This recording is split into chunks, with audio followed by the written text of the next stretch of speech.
I'm Mayowa Akande, and I'm a Risk and Compliance Associate here at Paga, Nigeria, where I make sure that the possibility of things going bad is very minute and that we don't have CBN at our heels.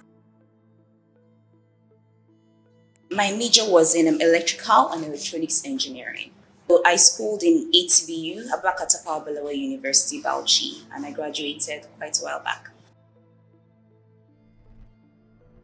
So my first job was with a bank, and no, actually, I did not really know that I was going to be doing this. So right off the bat, I knew that I wasn't going to practice engineering as soon as I finished school.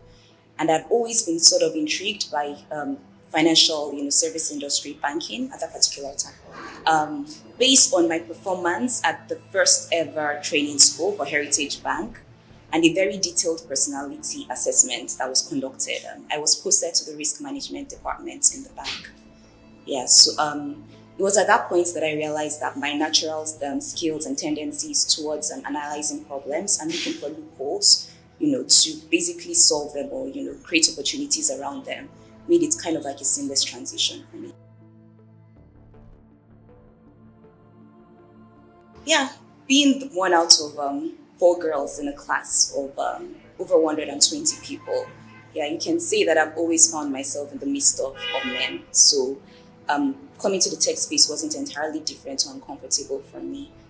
That being said, I think my experience over time has made me believe that the culture in the workplace, in the office that you find yourself, basically determines how that is being handled.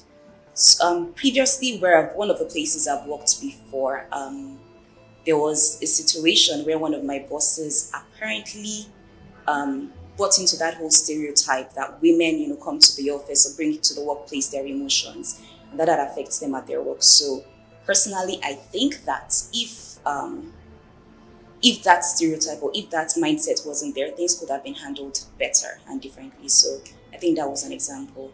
But then that being said, like the culture here in Paga is fantastic. Women are empowered and are treated as equals. And even just looking at the environments that my mom grew up in, where I'm working right now and looking at the upcoming generations, the way things are changing, I know that things are only going to get better from here. So I'm enthusiastic and optimistic about what the future holds for women. Well, I guess early on in my career, there was a time that I was struggling to juggle the work that I'd been entrusted with because I'd taken much more than I could handle at that point.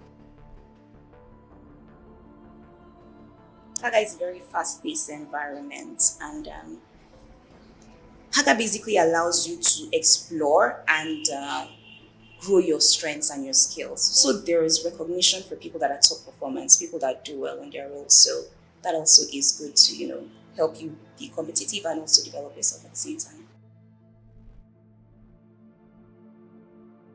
The whole vision of Paga is to make payments simple and accessible to everyone. So basically to solve the problem of the use of cash.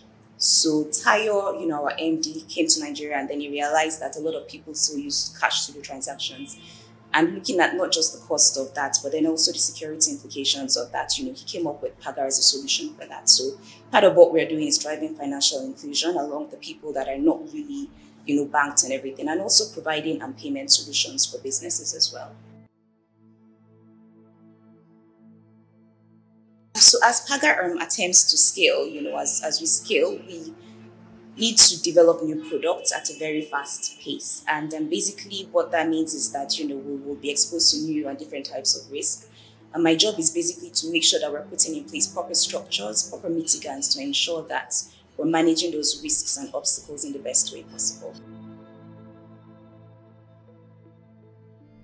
I guess I am a person that really believes in the Kaizen principle, about continuous improvement. So I believe that whatever place or you find yourself in, you can find an opportunity to meet a need or create a lasting impact there. So I guess that would be it for me, just making small but incremental improvements wherever you are.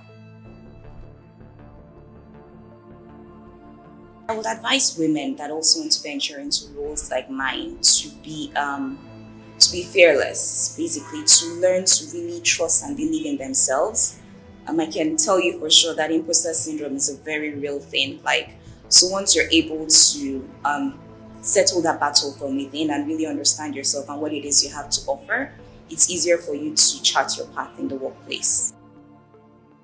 I will celebrate women's achievements.